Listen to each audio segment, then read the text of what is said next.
Todd Schupach and his wife Shelley had a hard time getting pregnant, and just as they were about to give up, it happened, and a beautiful baby boy named Nash was born.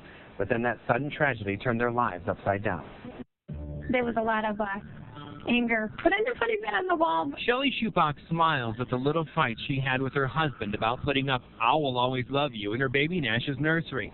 Little fights of a once happier time. Now it just feels like a totally different meaning when I see it. Because now it sits above a crib where her baby Nash once slept. Just weeks ago, Nash stopped breathing in his sleep and was rushed to the hospital. I walked into a room. There must have been 30 people in there. Some were crying, some were praying. They had been giving Nash CPR for over an hour and didn't want to stop until Shelley told him it was okay. She finally did. As a mother, you want to hold your baby. They're hurting. And I sang to him his favorite song, and they gave me a rocking chair, and I rocked him. Baby Nash didn't make it. I held him for a while, and then I had to let him go. And the days that followed weren't getting any easier for Shelley and her husband Todd. She began writing a blog about her heartache. Then just one day ago on Nash's 6-month birthday, an idea to spread acts of kindness in honor of Nash brought Shelley back to life. We made a whole bunch of tickets with his name on them and messages of random acts of kindness because he always brought smiles to everyone. She took the smile of the little boy she holds close to her heart to the internet, and the idea took off. From across the U.S. to Spain, even London, thousands around the world were having a Nash Day. It was the best day. I mean, I still came home and bawled for hours, but for that 5 hours we were out, I didn't think about it in a negative way and was happy. Little acts out of love for her smiling baby boy that now shine a light of hope on a day that was so dark. I don't want, when people think of Nash, to think of this horrible tragedy. I don't want to think of him like that, and it's hard not to. I go back to that day and how I saw him, and I want to remember him smiling. Nobody knows who these guys are. A village under the watch of an unknown eye. This is not issued. You can buy one if you want one. It just says Oakley Police. More than 100 strong donating their way into a secret police society. What are people down south putting money into a little town like this for? And local leaders raising a red flag to the money that's rolling into town.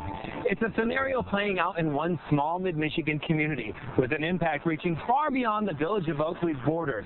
A simple donation to their small police department will give you the green light to carry a firearm almost anywhere in the state. It's one of 6 villages in Saginaw County, barely more than 1 square mile in size. Not even 300 people live here. There are no murders. There's no armed robberies. There's no breaking and entering.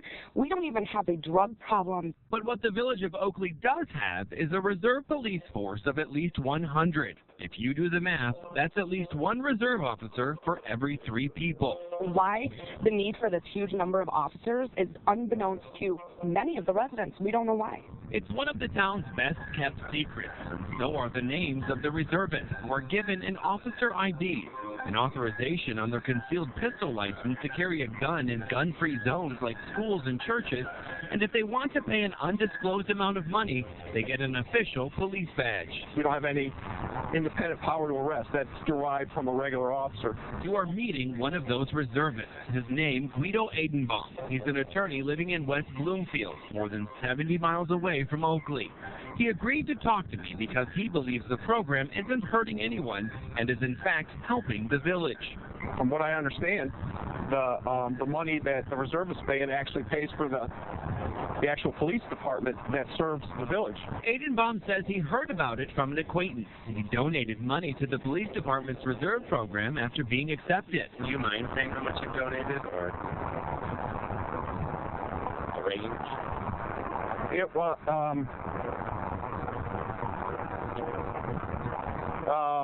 at one time I gave $1,000. To get into the program, you fill out this application, which is then approved by the police chief, Rob Resnick. Resnick declined an on-camera interview but did tell me every applicant must already have a concealed pistol license, meaning they underwent a background check.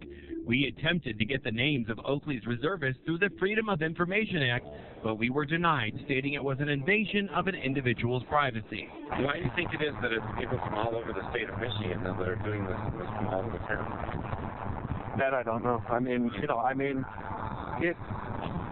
I know there are some people from Oakland County. I mean, it's not that far away. It's kind of far away, but it's not an impossible drive.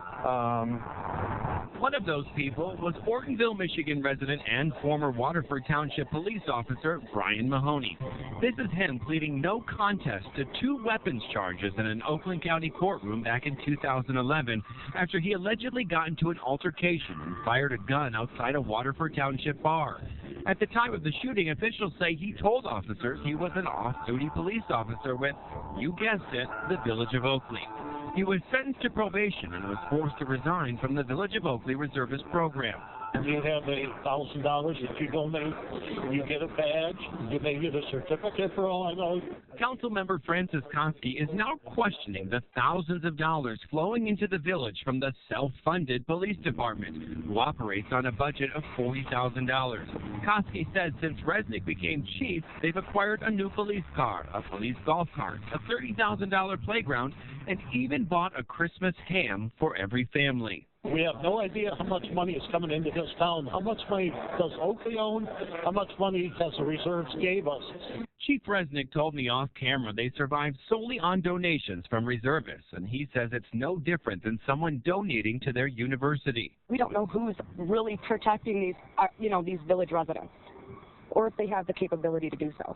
More questions than answers linger around this small-town police department.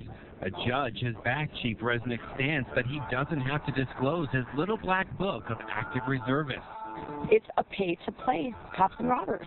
But to reservist Guido Aidenbaum, it's a force of good that has no intention of going away and plans to only get stronger. If I run across the right guy, a guy who I think has the right, or gal, who has the right motivation and wants to do it for the right reasons, sure, I'd be happy to try to recruit somebody else to the program. David Custer, WNEM-TV 5.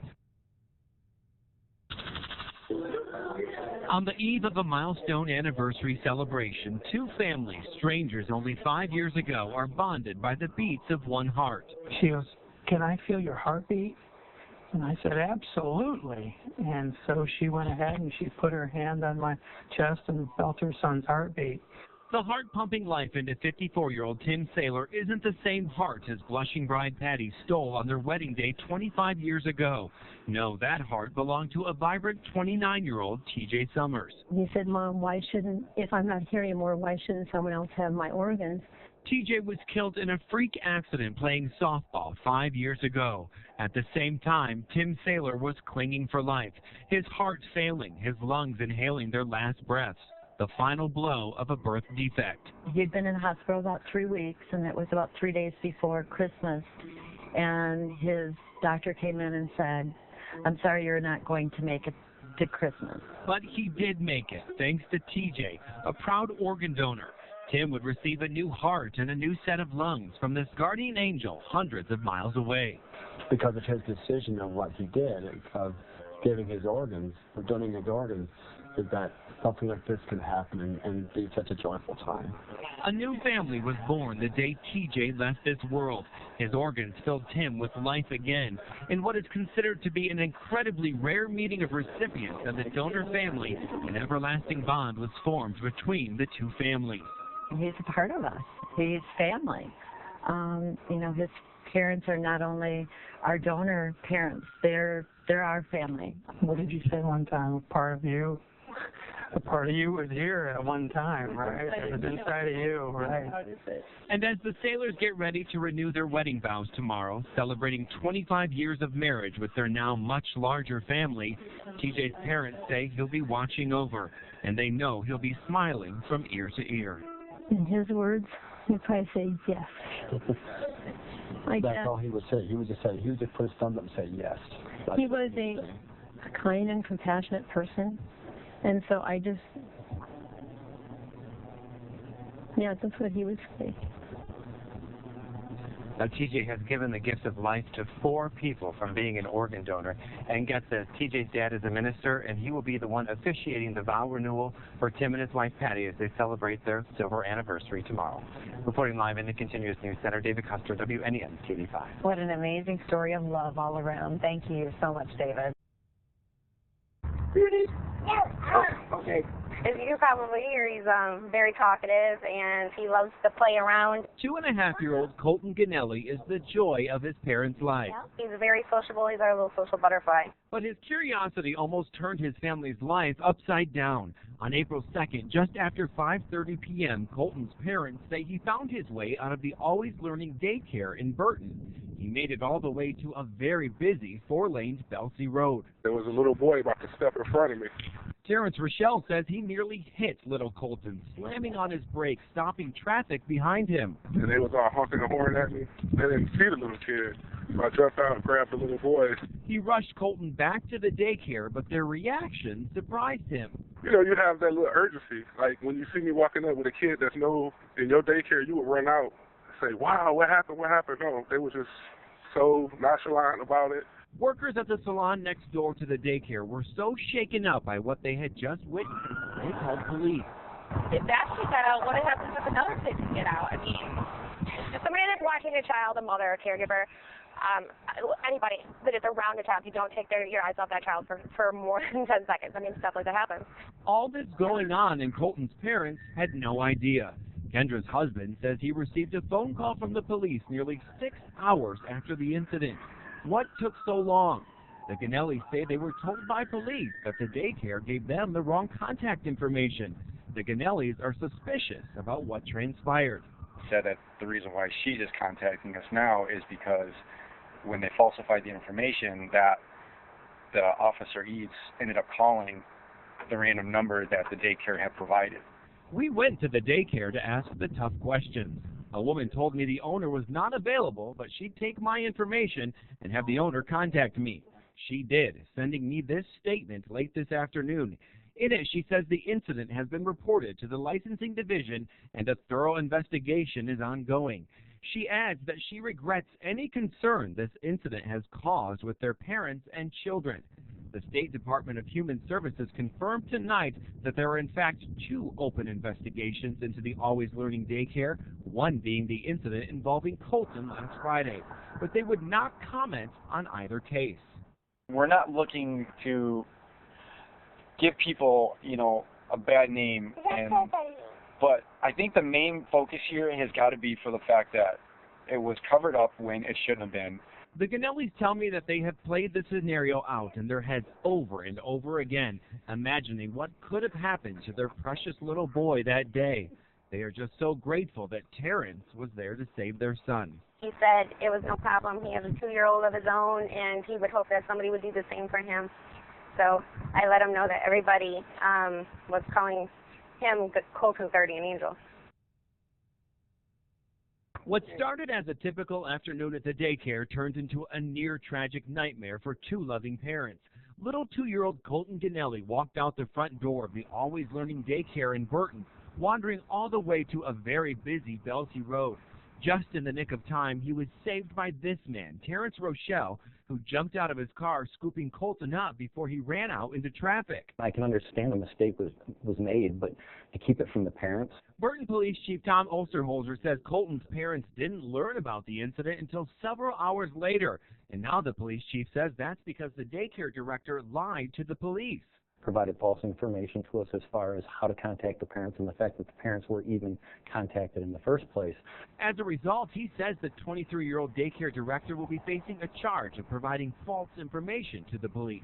So this was obviously, an attempt to cover it up from the parents and from the police and keep us from knowing what happened and keep the parents from knowing what happened. And since that day, the state launched an investigation into the daycare and found they were in violation on 3 counts, forcing the owner to hand over the license and close the doors for good. They acted swiftly on it and took appropriate action, which I think is probably the most important thing to come out of this.